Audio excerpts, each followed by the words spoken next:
Assalamualaikum, selamat pagi Ibu-ibu, Bapak-bapak. Waalaikumsalam. Selamat pagi, Dr. Usman.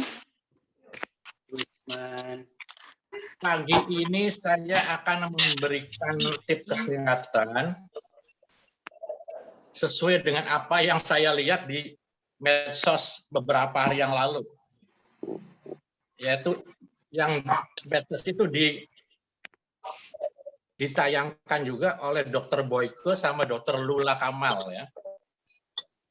Prinsipnya itu pasrah, jadi gerakan nafas juga, pasrah, tersenyum, dan olah nafas 777.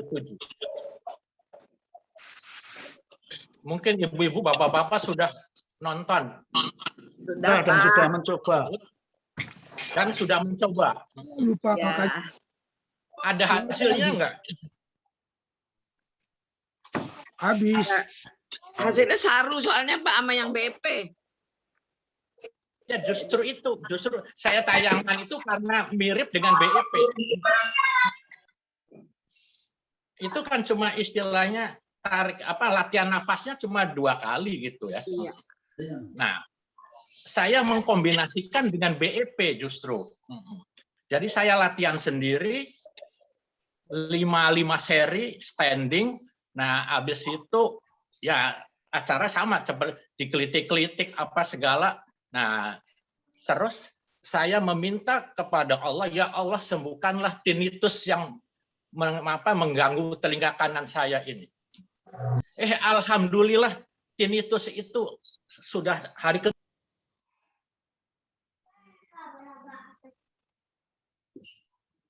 Suaranya hilang.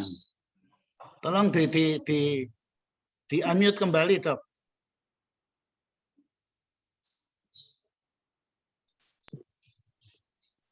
Halo?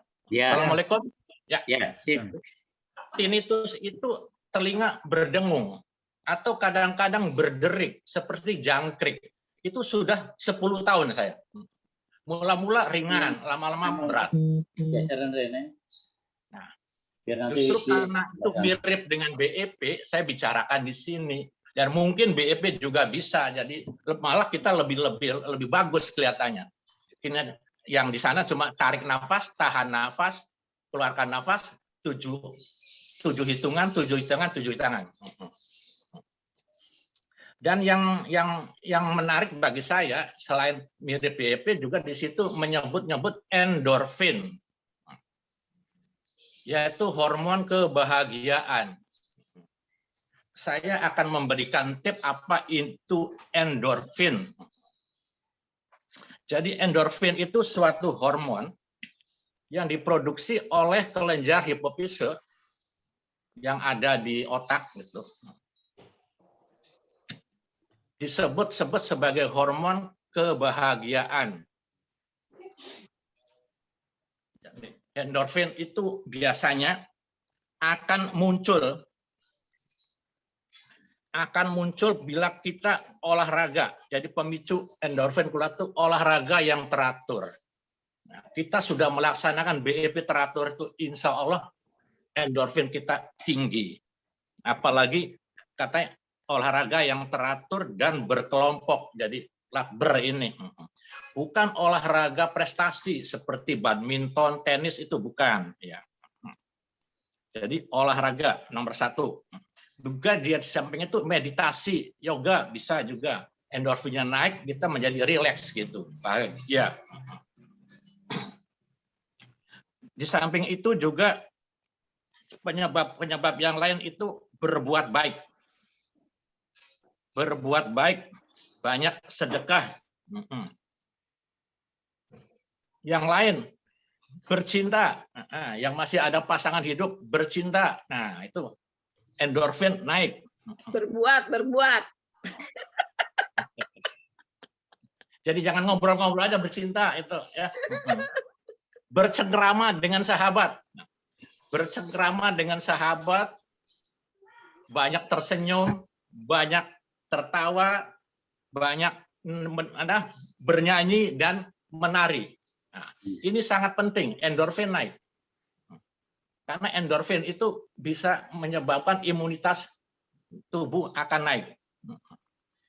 Mandi air hangat, endorfin naik. Berjemur 15 menit, endorfin naik. Nah, terus yang terakhir makanan. Nah, makanan apa yang bisa menyebabkan hormon endorfinnya itu naik? Coklat. Wow. Katanya coklat hitam. Nggak tahu yang bagaimana ke coklat hitam. Kalau coklat saja warnanya warna coklat ya. Ada Wine. yang warna hitam, Dok. Nah ya. Karena nanti Ibu Yanti kirim sama Dark coklat. wine, anggur. Nah, makanan yang pedas. Nah, ini biasanya hobinya ibu-ibu makanan pedas. Makin pedas makanan, makin naik endorfin. Waduh, Sip. cabe. Bu Yanti Alhamdulillah. pedas Terus- sampai berbuat. Terus makanan favorit. Nah, itu. Lumpia. Olahraga yang teratur, meditasi teratur, meditasi itu sholat ya, sholat itu, sholat. Nggak kurang Terus Rene. apa namanya? Bercinta, bercengkrama dengan sahabat, mandi air hangat, berbuat baik, berjemur dan makanan. Dokter bercinta melulu nih. Lain, makan Berbuat pedas, kata Bu Yanti berbuat sambil Makanan makan lumpia dan cabe. yang favorit. Dengar dulu ibu-ibu.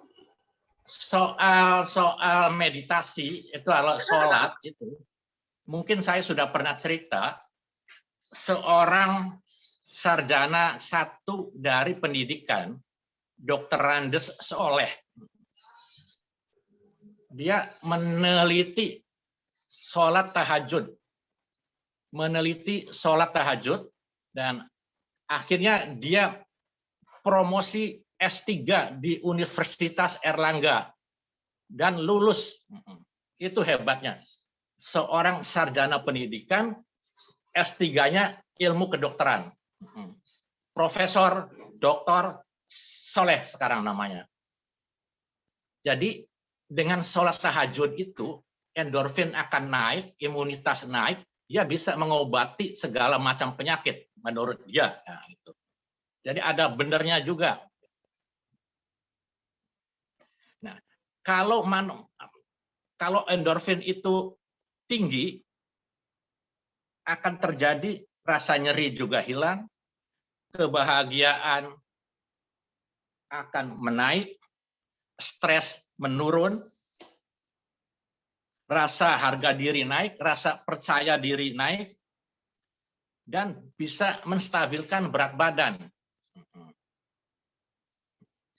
Jadi saya ulangi, depresi menurun, nyeri menurun, stres menurun, bahagia naik, harga diri naik, percaya diri naik, rasa nyeri menurun, dan bisa mengkontrol berat badan.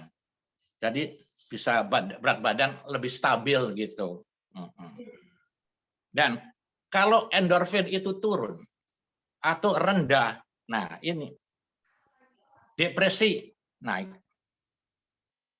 gelisah, murung, rasa nyeri banyak, sulit tidur, Kortisol. dan orangnya impulsif. Jadi sebaiknya kita ya tadi yang membuat endorfin naik itu olahraga yang teratur sampai makan coklat tadi itu. Jadi kesimpulan bahwa endorfin itu sangat berguna untuk kesehatan fisik dan kesehatan mental. Di dalam video itu kan nomor 2 tersenyum. Nomor 3 olah nafas sambil tersenyum.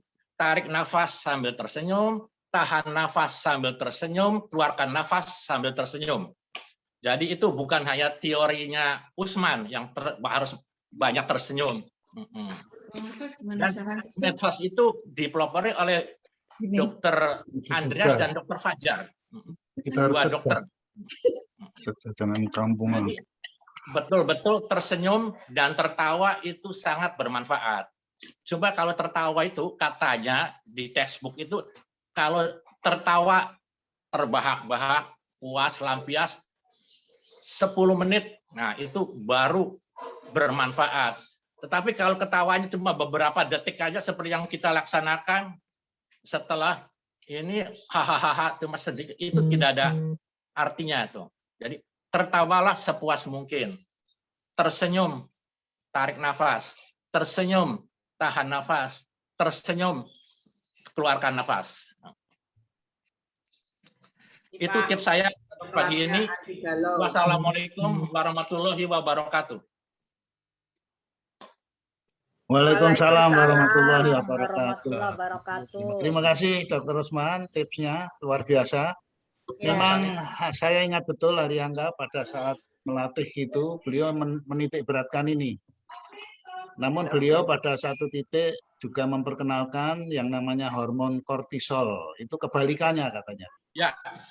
Jadi oleh karena itu kita berusaha melakukan BIP ini diharapkan memang akan meningkatkan, melipat gandakan endorfin kita. Tapi pada saat yang sama akan menghambat adanya atau produksi hormon kortisol itu yang kebalikannya. Jadi oleh karena itu saya kira idem dito ya, artinya saya juga sangat sepakat itu kalau yang mirip-mirip, bahkan mungkin kalau karena saya orang BIP ya BIP akan lebih jempol gitu ya.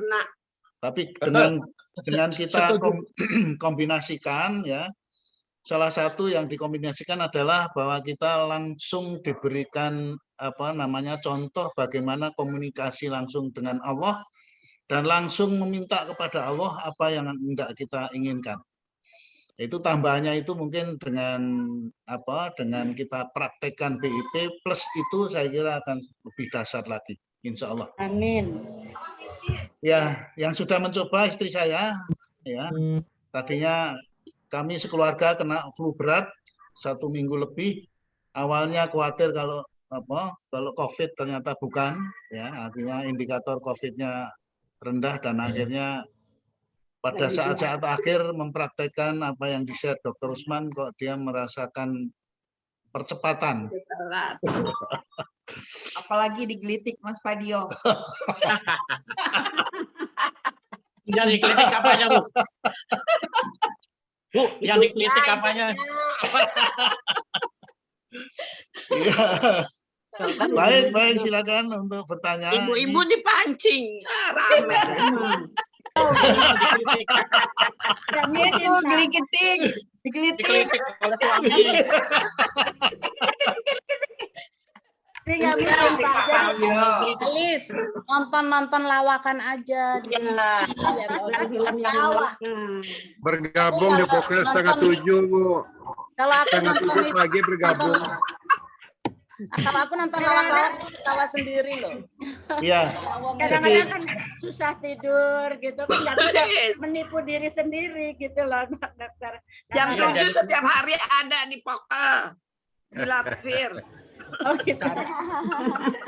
Kita mencari hiburan. Kalau misalnya di televisi itu jangan cari yang sedih-sedih ya. Ya, yang Seperti lawak-lawak Jepang aja. boleh gitu. Ya. Kalau dulu acaranya Mas Tukul, sekarang acara Mas Tukul sudah nggak ada gitu ya. Ada Ya. dong, Ya, itu. tapi malam. Jam 12. Wow, Oh. Kurang tidur dong. Itu jam 12 sih untuk yang ini. Yang Jangan. hobi dulu itu. Lihat Saya jam YouTube. 10 Bagus jam itu, 10 Lihat udah YouTube tidur. Bu. aja. cari di Lihat YouTube yang Pak, di rame-rame. Lihat Orang YouTube. ibu lagi sama Mas Al, gandrungnya. Kalau tertawa sendiri kan nggak bagus ya. Ya, itu kalau misalnya dikritik itu saling mengkritik sama mas-masnya, nah itu kan saling ketawa itu bagus. Habis itu langsung bercinta, nah endorfin tambah naik lagi gitu. Ini aja Bercintanya ketawa udah lansia. naik endorfin. Bercintanya lansia, Ibu Yanti Dodi. Oh ya. Baik, saya Terima kasih. yang secara berseloroh tadi Pak secara nggak sengaja kita ya. Kita kalau saya cerita aja ini mungkin Tadi saya sebut wine, sebetulnya saya tidak mau masukkan wine karena ada alkohol, Tapi mungkin karena wine-nya itu cuma 1 rocky itu jadi endorfin naik. Tapi kalau wine-nya itu bergelas-gelas mungkin jadi tambah depresi kali ya. Oke. Jadi bukan coklat Nggak sekadarnya apa-apa, saja. ya. Oke, terima kasih, Dok. Sami-sami. Secuil aja Pak Bet, yang banyak-banyak. Saya bicara tentang tinnitus sebentar ya. Tinnitus saya itu sudah lama ya. Jadi kalau kita suka berdenging, nanti hilang, itu biasa dari kecil. Tapi ini telinga kanan itu suka seperti ada jangkrik itu, krik krik krik krik krik krik krik krik. Nah, saya tanya teman-teman THT, pakaiannya ginkgo biloba, nama obat yang mengandung ginkgo biloba.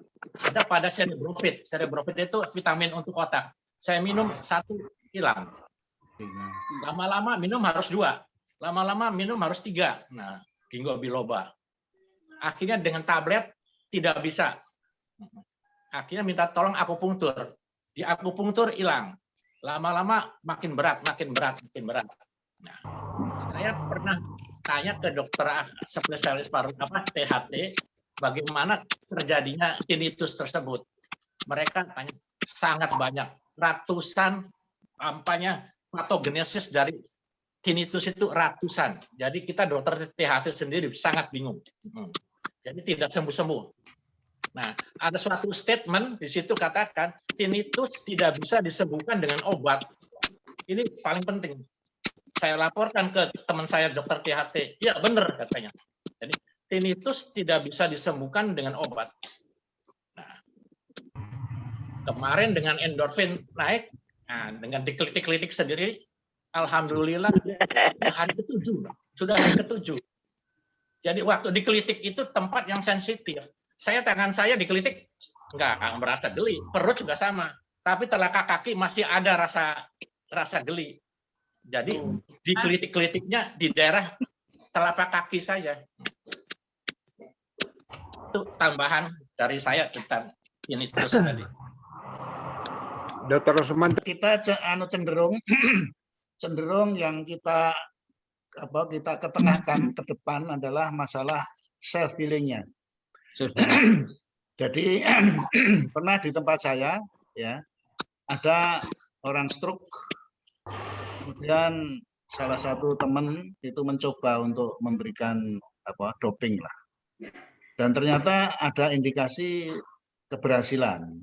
Namun setelah kami diskusi akhirnya kita tidak lakukan ya, karena ada beberapa pertimbangan. Yang pertama, kita lebih cenderung menitik beratkan bahwa self healingnya yang perlu dititik beratkan, bahwa sesuai dengan definisi BIP, salah satu definisi BIP adalah kombinasi antara olah nafas dan olah gerak yang dirancang berdasarkan teori medis yang mempunyai kekuatan. Kekuatannya ada 2 yang disebutkan. Salah satu definisi adalah kekuatannya adalah meningkatkan derajat kesehatan, dan itu jaminannya 100% oleh Haryangga. 100% kalau ikut BIP, derajat kesehatannya dijamin pasti naik. Masalah naiknya berapa persen itu tergantung dari masing-masing. Dan dapat membangkitkan tubuh untuk mengobati dan menyembuhkan dirinya sendiri. Ya, yang kita pakai yang ini. Jadi oleh karena itu kita cenderung untuk mendoktrin bahwa apabila kita melakukan BIP secara intens, sesuai dengan yang dicontohkan beliau, tubuh kita akan bisa dibangkitkan untuk mengobati dan bahkan menyembuhkan dirinya sendiri. Jadi pertimbangan satu itu, dan pertimbangan kedua, kalau kita akan melakukan untuk orang lain, itu apakah betul energi kita sudah cukup memadai untuk itu. Karena kalau itu digunakan, itu akan energi kita akan tersedot sangat luar biasa besar, dan itu justru akan sangat membahayakan bagi yang bersangkutan. Oleh karena itu pada zamannya Haryangga ada 2 orang yang menjadi terapis, yaitu yang satu sudah almarhum, yaitu Bapak Bambang Sudrajat dan Bapak Dadan. Nah, Bapak Dadan sekarang masih ada. Dadan. Pak Dadan itu di Bandung, Pak. Sekarang beliau ada di Bandung. Jadi penjelasannya itu, jadi kemarin juga dibahas oleh Profesor ini, waktu membahas masalah transfer energi itu dianjurkan untuk khusus lah orang-orang yang memang luar biasa bisa memproduksi energi dan mempunyai kelebihan energi. Jadi oleh karena itu cenderung yang lebih dititik beratkan adalah untuk self healingnya itu. Terima kasih. Baik, terima kasih. Demikian, mohon maaf ini ada penjelasan sedikit tentang. Ya, karena memang dulu pernah saya tanya ke Dr. Angga mengukurnya energi dari mana. Karena waktu itu beliau mendemokan itu di 2 tempat yang saya lihat sendiri. Iya, iya. Itu. Dan di Pondok Kelapa ini ada yang sudah diterapi oleh beliau langsung, yaitu teman dari Pondok Kelapa 2. Ya. Langsung pada saat itu beliau melakukan itu dan sebagainya. Dan banyak contoh, tapi Haryangga dan langsung menanganinya. Saya setuju, itu bahaya memang kalau kita kehilangan energi cukup pada diri sendiri malah akan membahayakan diri sendiri. Terima kasih. Betul. Dan kalau saya secara pribadi itu saya gunakan hanya untuk anak cucu saya secara intern pada saat-saat tertentu. Dan memang saya beberapa kali juga mencoba dan itu memang bisa, tapi oleh karena itu kami sepakat untuk melatih tidak pernah membahas mengenai ini. Terima kasih, Pak. Ya, terima kasih. Silakan. Silakan kalau ada pertanyaan yang lain. Halo, assalamualaikum. Waalaikumsalam. Sebelumnya saya terima kasih kepada co-host Mang Asep tentang I have a dream-nya ini. Setiap hari Minggu disetelkan I have a dream. Saya kalau latihan matanya merem mendengarkan I have a dream. Jadi saya nggak lihat pemandu ya. Itu selalu kecepatan. Pemandu lebih lambat dari I have a dream yang saya dengar itu. Nah, terus saya 1 kali 1 hari dan disarankan sore hari itu adalah bagi orang yang memiliki derajat kesehatan yang excellent. Salah satu indikatornya bahwa setiap diperiksa kimia darahnya tidak pernah ada yang dibintang tanpa meminum obat dan sebagainya. Jadi karena itu mengenai masalah 1 seri itu 1 menit, itu beliau memang mengatakan kurang lebih 1 menit. Nah dalam hal ini sebenarnya kami punya video yang normal speed dan yang slow motion. Jadi mestinya normal speed itu selang-seling untuk di setel. Normal speed itu ternyata 2,06 detik. 2 menit 0,6 detik. Sehingga 1 seri kurang lebih ya 1 menitan kira-kira. Tapi dalam praktek tidak terlalu mudah untuk memenuhi itu. Namun saya setuju dengan Dr. Rusman supaya para peserta itu mengikutinya dengan nyaman, itu makanya kita selalu mengatakan dengan kuantitatif juga jangan terlalu cepat, namun juga jangan terlalu lambat. Kira-kira mendekati apa yang dicontohkan oleh Haryangga. Jadi untuk Pondok Kelapa mungkin nanti kita juga sudah siapkan ke teman-teman, ada yang normal speed, ada yang di slow motion-kan. Nah, slow motion ini memang tujuan kami yang paling utama untuk pelan-pelan memperbaiki olah geraknya.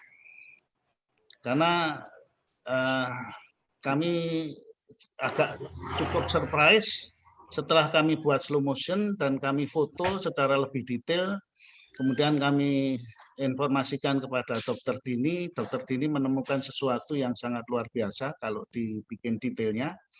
Oleh karena itu pernah diungkap juga di Pondok Kelapa ini mengenai bagaimana belahan tubuh sebelah kiri dan kanan kita atau yin dan yang, positif dan negatif itu harus diketemukan sejak mengawali olah gerak, pada saat melakukan olah gerak, saat-saat tertentu, dan pada saat mengakhiri olah gerak, itu makanya kita harus mempertemukan melalui ujung ibu jari ini.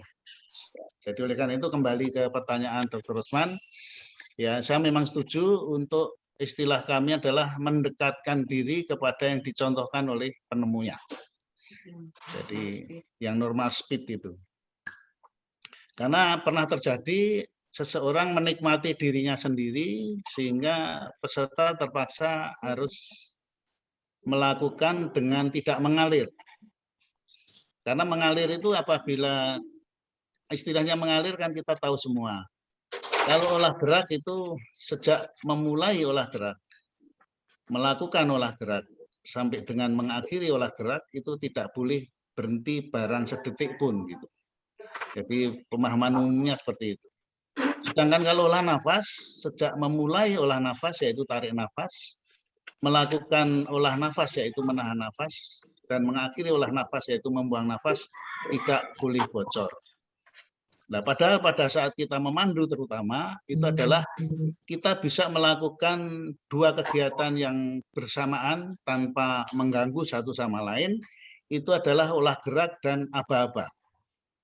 Tetapi aba-aba tidak bisa dilakukan bersamaan dengan olah nafas. Jadi olah gerak itu boleh dilakukan bersama-sama dengan olah nafas.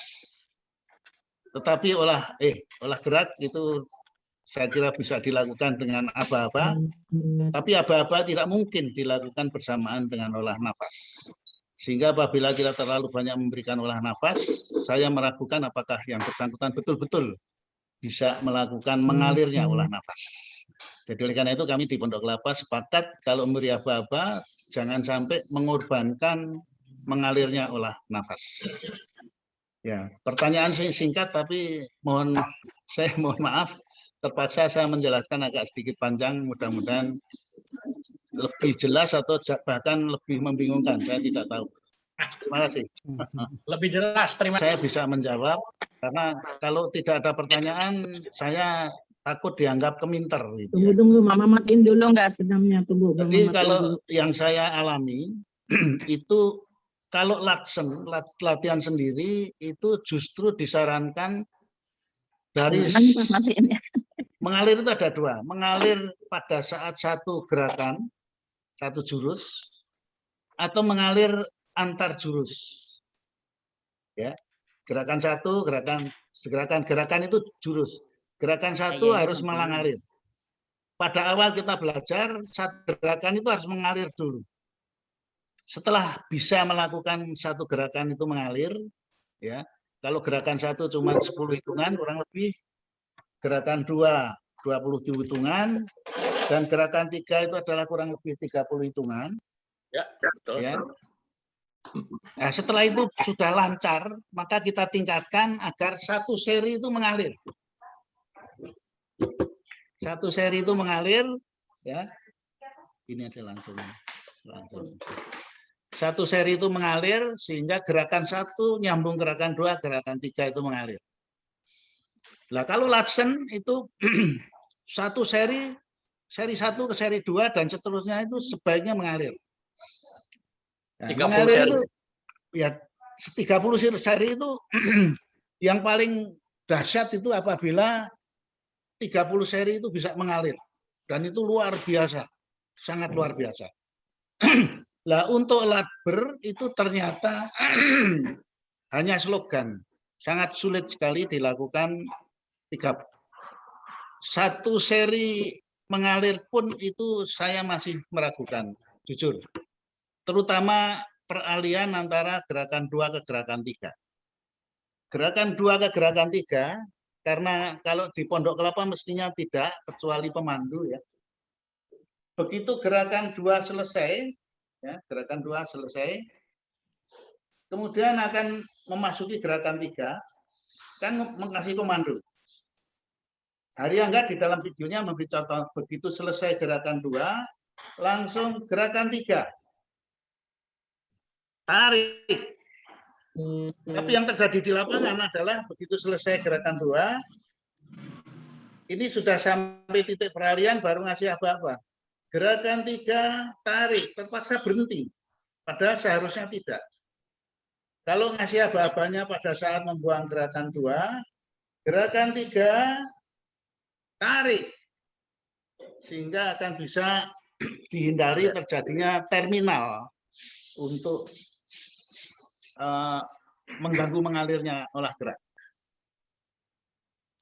Maka dari Terima itu kasih. saya sangat mengapresiasi teman-teman saya dari Jogja, terutama Pak Budianto. Komentar pertama adalah dia surprise, olah geraknya sudah cukup bagus, namun mengalirnya belum dapat. Jadi jujur bahwa kita sedang belajar untuk bagaimana mengasih aba-aba, apalagi kalau aba-abanya terlalu banyak. Jadi nggak bisa aba-aba itu dibarengi dengan olah nafas. Jadi gerakan 3 membuat lingkaran besar dan wah panjang sekali ya, sehingga kita kapan tarik nafasnya gitu. Ini ngomong terus. Gitu. Terus kemudian yang juga kelihatannya kecil itu ada padahal penting adalah kalau tarik nafas itu beliau menggunakan kata harus itu untuk buang nafas. Tapi saya terjemahkan dua-duanya harus.